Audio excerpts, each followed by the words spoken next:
Hello, my name is Sarah Mclane. I'm the director of Jerusalem, which is being performed at the People's Theatre in Newcastle upon Tyne, the 1st to the 5th of May 2012.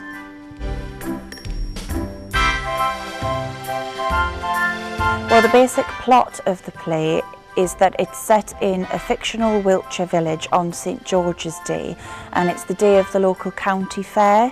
We follow the exploits of Johnny Rooster Byron, who is an ex-daredevil turned drug dealer who lives in a caravan in a copse at the edge of a new build estate. He's lived there for decades and lived quite happily, partying, telling tall tales about giants and impossible and inexplicable exploits. And we open the play with him being served an eviction notice by the Kennet and Avon local council.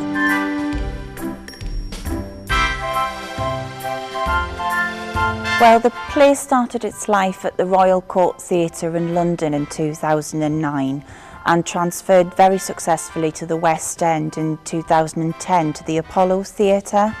After its critically acclaimed run, it transferred to Broadway for a 10-week run, again to critical acclaim in America, which persuaded the producers to bring it back to the UK, back to its home at the Apollo in the West End, for a further run in 2011-12, and it just completed in January this year.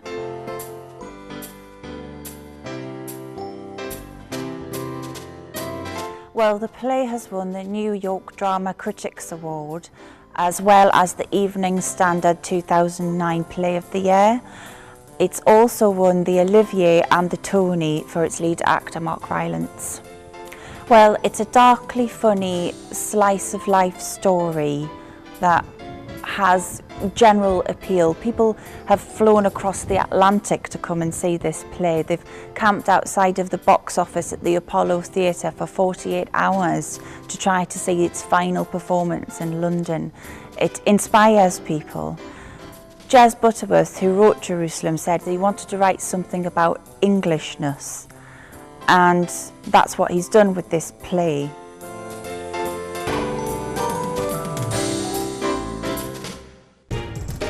It's about places and people and experiences that we all recognise. It encompasses everything from William Blake's poem Jerusalem and this green and pleasant land, to Shakespeare, the Green Man, to bacon sandwiches and cups of tea, to Girls Aloud and your local county fair. There is a very good article online in the Guardian theatre blog by a woman called Laura Barton, and she sums up for me what I think Jerusalem is about, and I'm quoting her here. "What I love about Jerusalem is everything I love about the English language, its wealth and its wildness, its illogicality and the strange rousing music of its sentences." And that's what I think is so evocative about this writing. The play says that we can feel proud to be English, that you don't have to be nationalistic.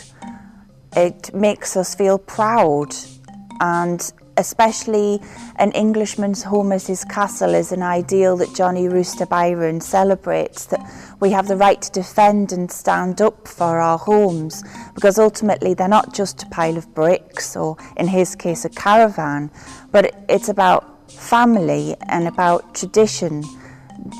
It's sacred.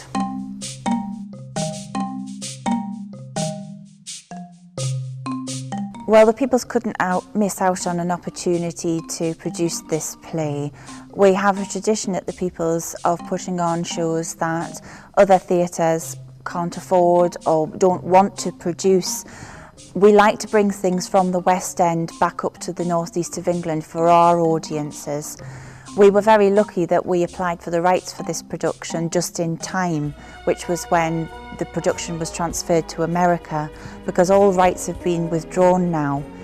We are possibly the only opportunity that you will get to see this play in the north of England for years, and I highly recommend that you come.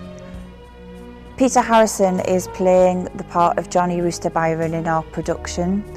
He's a well-respected and experienced member of the People's Theatre, but I don't feel that it's fair to compare him to the Royal Court Productions performance, because he will bring his own intuitive feeling about Johnny Rooster Byron to our production, and he will be ably supported by an experienced cast. We are all volunteers, and we do this because we love theatre. And what you've got to remember is that we don't have the money or the length of rehearsal time that the Royal Court Theatre production had to hone their performances. We have 6 weeks in order to produce 5 shows, and then it's all over. Theatre is an instantaneous medium. It's something that you have to be there to see. You can't rewind it, you can't buy the performance on DVD. You have to come to the theatre to have the experience.